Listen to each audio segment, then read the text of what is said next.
Hi everyone, I'm your friend Shadab Imam and we are continuing our lecture series on operations research. If you are new to our channel, please subscribe the channel and don't forget to hit the bell icon so that you will be updated for the upcoming lectures. So in the previous video, we have understood how to solve the linear programming problem or a simple linear programming problem through graphical method. And today I bring to you two of the very wonderful questions that will make your concept crystal clear about the graphical method. So let us begin.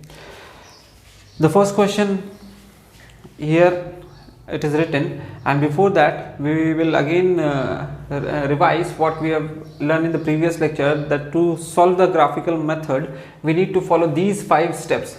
So let us say first is to formulate the problem or to convert the problem into a mathematical form, which I already did because we have done formulation in the previous lectures, and to draw x1, x2 axis and apply the non-negativity restrictions. So here in this question I have drawn x1 and x2 and applied the non-negativity restriction, but in this question it has not specifically mentioned that x1 and x2 are greater than equal to 0. That means we apply non-negativity restrictions by saying that x1 and x2 are greater than equal to 0. But in this question it has not been written here, but as we see the constraints it has given in the question, it already mentions, suppose in the constraint number 2, as we see it says that x2 is greater than equal to 3. That means automatically x2 will be greater than equal to 0. So that it is an implicit form, it is in implicit form here. And similar with the case of x1. x1 is given as it is greater than equal to 0 and less than equal to 20. That means the value of x1 will always be greater than equal to 0. Value of x1 is always greater than equal to 0. So the non-negativity restrictions are already applied here. So we need not to write again that x1 comma x2 is greater than equal to 0. Okay. Now let us move forward. Before solving the problem, we need to follow two things, or we need to confirm two things. The first is that the right hand side value of the constraints has to be positive, or I should say has to be non-negative. In these constraints no value is negative, so our first condition is fulfilled. Now we'll move to second condition, which says that to convert the inequalities into equations. So I am converting this and I am writing it here. Maximize z equals to 2x1 plus 3x2 subject to constraint x1 plus x2 equals to 30, x2 equals to 3, x2 equals to 12, x1 minus x2 equals to 0, and this will be equals to x1, and I am writing it separately because otherwise it will look as it is mixed form. X1 equal to 0 and x1 equals to 20. Here also I can write separately that x1 is greater than equal to 0, then again I can write x1 is less than equal to 20. They are similar, there is no change. So I have converted the inequalities into equations. Now next thing is to plot the constraints on the graph. Now I have already done, that means I have already drawn the first constraint, that is x1 plus x2 is equal to 30. So how we will draw the constraint? We will put any of the values as 0, x1 or x2, and compute the other value. So in this case, if we put x1 equal to 0, we will get x2 equal to 30. That means for x1 equal to 0, we will have x2 equal to 30. So this will become 0 comma 30. Okay, these coordinates will become 0 comma 30. Similarly, when x2 is 0, x1 will become 30. So we will see for x2 equal to 0 and x1 equal to 30, this will be the point, this will be 30 comma 0, and by joining these 2 points we will have the line showing the constraint this line is showing the constraint that x1 plus x2 is equal to 30. Okay, now it has been mentioned that to identify the feasible region, and in order to identify the feasible region we need to look at the inequalities. Which form of inequality is it? So if the inequality is less than equal to, that means the feasible region or the region with possible solution is towards the origin, and if it is greater than 30, that means the region or the feasible region is away from origin. So in this case it has been written that x1 plus x2 is less than equal to 30. That means the region, or should I say the feasible region, is towards the origin. This is origin, so the feasible region is this whole triangle is feasible region. Okay, so I'll specifically show this by directions, that this direction, the feasible region, is in this particular direction, that is towards the origin. Similarly, now our constraint changes from x1 x2 equal to 30 to x1 plus x2 less than equal to 30. Okay, previously I have just drawn the straight line, that means that line particular showing the constraint, that at that point of time x1 plus x2 equal to 30 will be correct. And now as we are showing the feasible region, that means area below this curve, to show this we need to express it as x1 plus x2 less than equal to 30. Okay, so let us move on to next constraint, that x2 is greater than x2 is equals to 3. Now I can write it as x2 plus 0 x1. Okay, I can write it like this. So again I am applying that, putting the value of x1 equal to 0 and x2 equal to 3. So I am getting the coordinates as x1 equal to 0 and x2 equal to 3. So this will be the point, this will be 0 comma 3. Okay, similarly when I am putting x2 equal to 0, then we will be getting x1 equal to 3 divided by 0. Anything divided by 0 will be infinity. That means the value of x1 can go up to infinity from this point. So what we have to do here is to draw a horizontal line parallel to x-axis. Parallel to x-axis, that means this line will intersect with x-axis on infinity. So this is showing that x2 is equals to 3. Now in order to find out the feasible region, we need to see what is the inequality sign. So we can see here that x2 is greater than equal to 3. Greater than equal to, that means the feasible region is away from origin. Now as we can see here, I am extending this line. Okay, so the feasible region is away from origin, so I am showing this with the help of arrow. So the feasible region is this. So now our feasible region has been reduced to this smaller triangle. Okay, this is our new feasible region following the two constraints. First one was x1 plus x2 less than equal to 30, and second one is x2 has to be greater than equal to 3. Okay, now similarly in the next constraint, x2 is equal to 12, I can also write here that 0x1 plus x2 equal to 12. So in this point also, if I take x1 as 0, I will get x2 as 12. So I will get the coordinate as 0 comma 12. Okay, so this will be the point, and if I consider x2 as 0, I will get x1 as 12 divided by 0. Anything divided by 0 will be infinity. So again we will draw a horizontal line which is parallel to x-axis. Okay, so this will be our third constraint, and now we will see the inequality it shows. So here we can see that x2 is less than equal to 12. So less than means the feasible region is towards infinity, towards origin, sorry. So this is towards origin. Okay, now our feasible region following all the three constraints is reduced to this quadrilateral. Okay, these 4 points. Our feasible region is reduced to these 4 points. Now this is the portion only we can get our solution.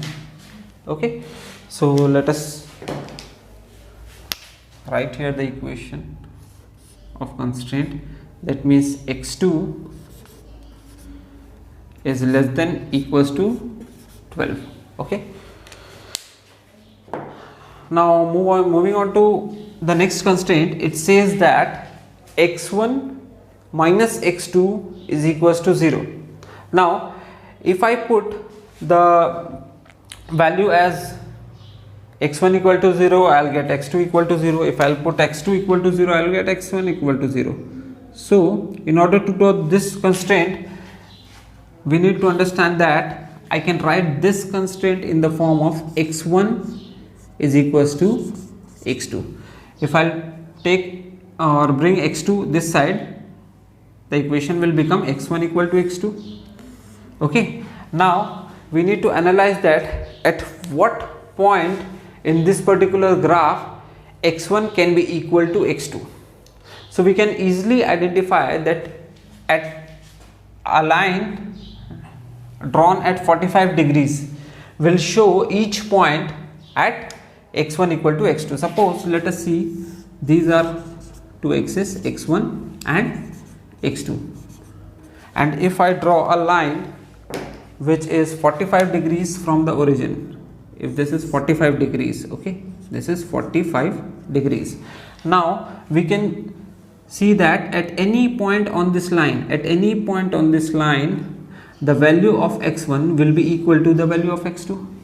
Here also if I draw, the value of x1 will be equal to value of x2. Now to have x1 equal to x2, we must have a line at 45 degrees from origin. So I am drawing a line 45 degrees. Okay, this is the line drawn at 45 degrees. Clear? That means at any point on this line, the value of x1 will be equal to the value of x2. Okay, now let us see what is the inequality sign shown here. To show the feasible region, we need to follow the inequality. So in this problem we can see that the inequality is greater than equal to. Greater than equal to, that means x1 will be greater than equal to x2. If I'll bring x2 this side, that means x1 will be greater than equal to x2. Now at what point x1 will be greater than x2? So we can easily see that at this point, suppose x1 will be equal to x2. Okay, now if I put up this point or I slide this point just below this, okay, if I slide this point just below this, now in this we can see that if I join this, we can see that the value of x2 is reduced and the value of x1 remains constant. That means if I take any point below this line, the value of x1 will be greater than x2. Similarly, we can see that if I slide the point just above this point and see what is the value. Now we can see that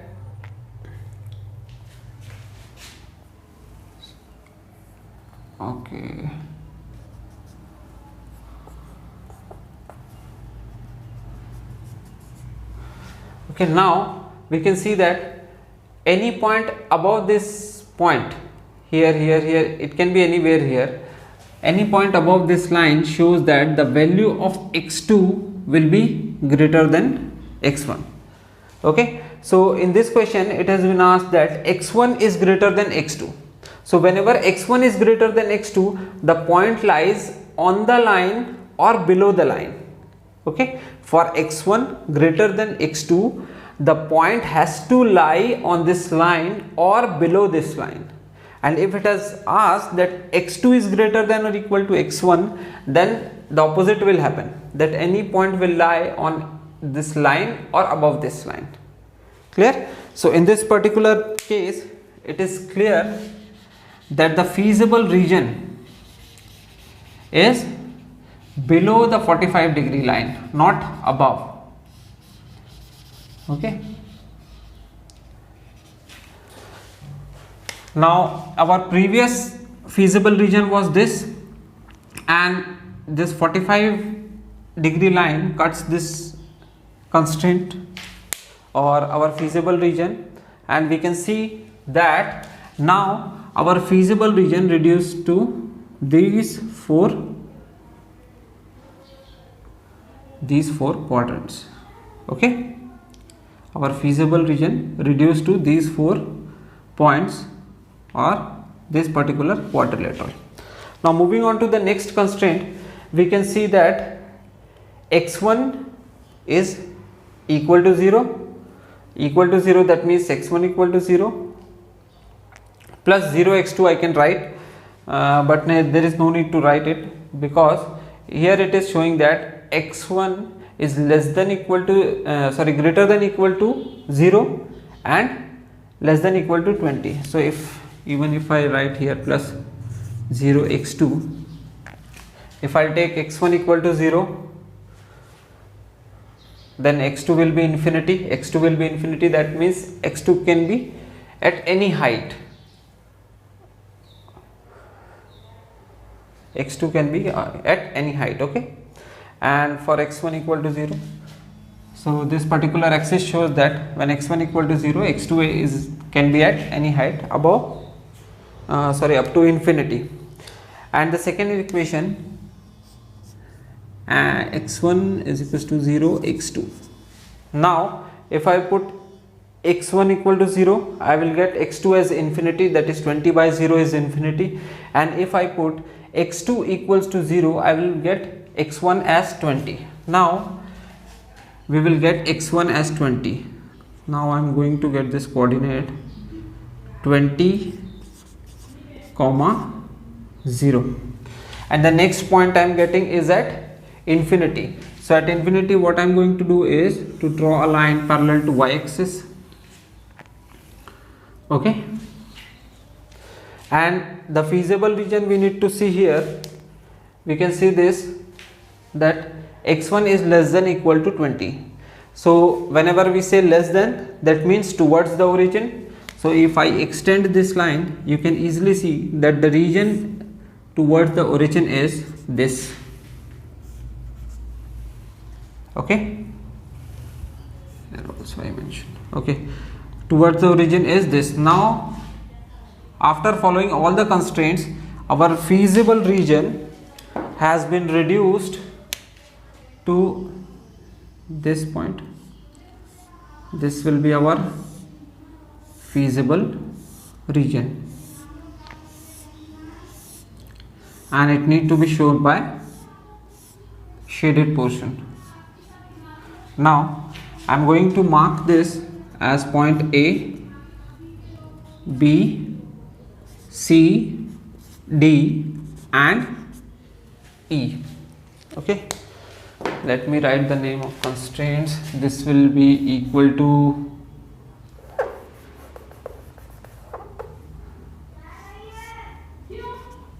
x1 minus x2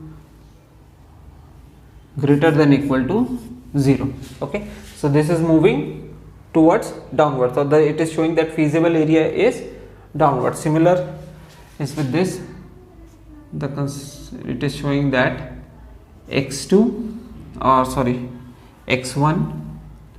is greater than equal to less than equal to 20, less than equals to 20. Okay, Now there might be one thing in your mind, that why we have not drawn this second last constraint, that means when x1 equal to 0. Okay, because as I say that if I put x2 equal to 0, I will get x1 as 0, and if I put x1 equal to 0, I will get x2 equal to 0. So for that, if I put x1 equal to 0, I will get x2 equal to infinity. So to draw here, it will exactly coincide with this y-axis or the line of x2. So that's why I have not drawn this, because it already is passing through this y-axis and it has no contribution towards our final feasible region. As you can see, this axis has no contribution in this particular region. So this is our feasible region. So finally we have drawn all our constraints, and now we need to find out the optimum value of z, or the optimum value optimum value is to maximize. Okay, now we'll see the coordinates we will have. So I have already calculated the coordinates, so I am writing here the coordinates. For a it is 3, 3. Better to write with the same pen, I guess. Okay, coordinate A is coming as 3, 3. Coordinate B is coming as 12, 12. Coordinate C is coming as 18, 12. This particular coordinate is coming as 18, 12.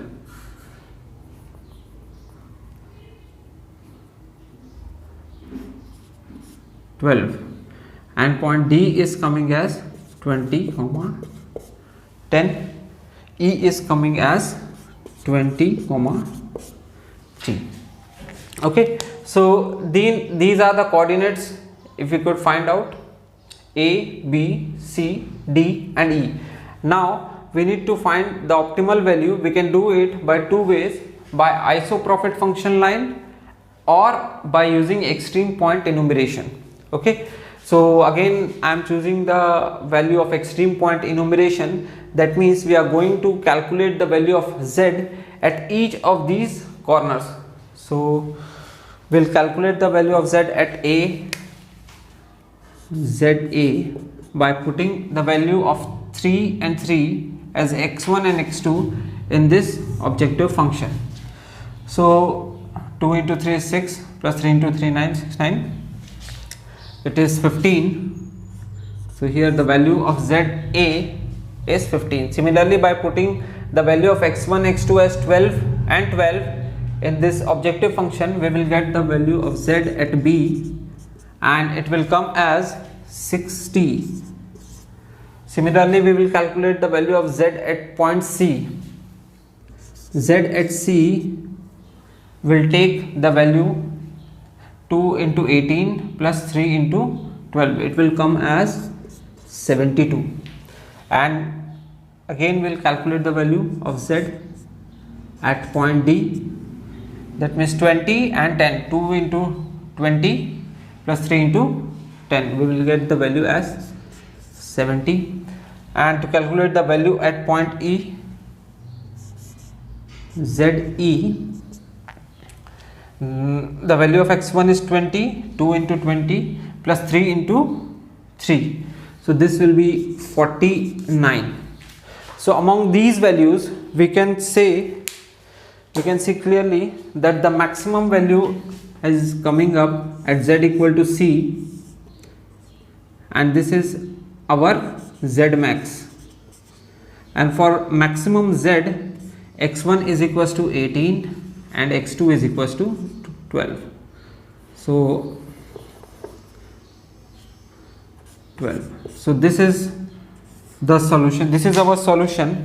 And even though we have solved this solution, we need to draw the objective function line, or we can solve this by using isoprophet function line, which is also known as objective function line. So let us see how we can draw the objective function. We can take any of the arbitrary value here.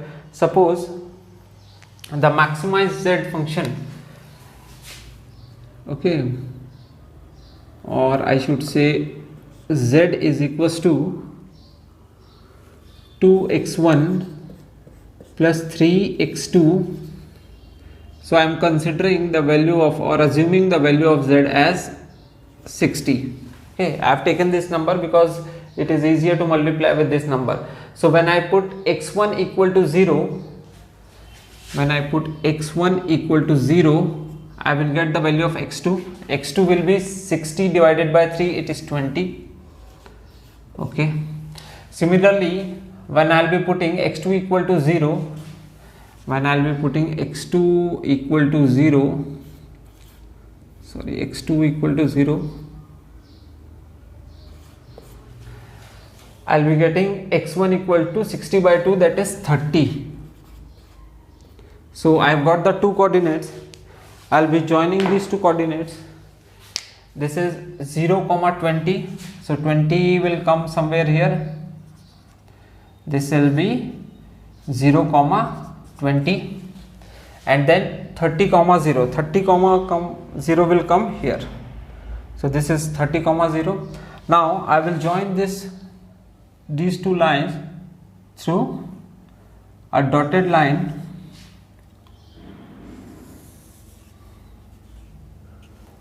Okay.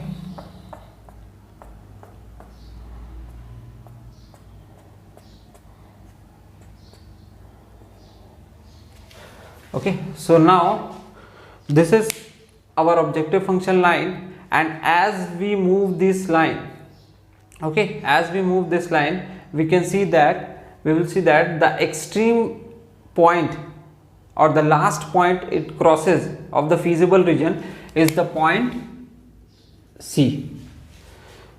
Okay, so if we draw with correct dimensions, we can easily understand with that problem that the objective function line, as it goes away from origin, it will cross this feasible region, and the last point it crosses is the point C, which is having the coordinate 18 and 12, and this last point will be the optimal point, or is known as the optimal solution of this problem. Clear? So it is clear with this problem. So friends, as the video is becoming very long, so we'll restrict this lecture up to one question, and the other question will solve in the next lecture. So if you like our channel, please subscribe and don't forget to hit the like button. Have a nice day.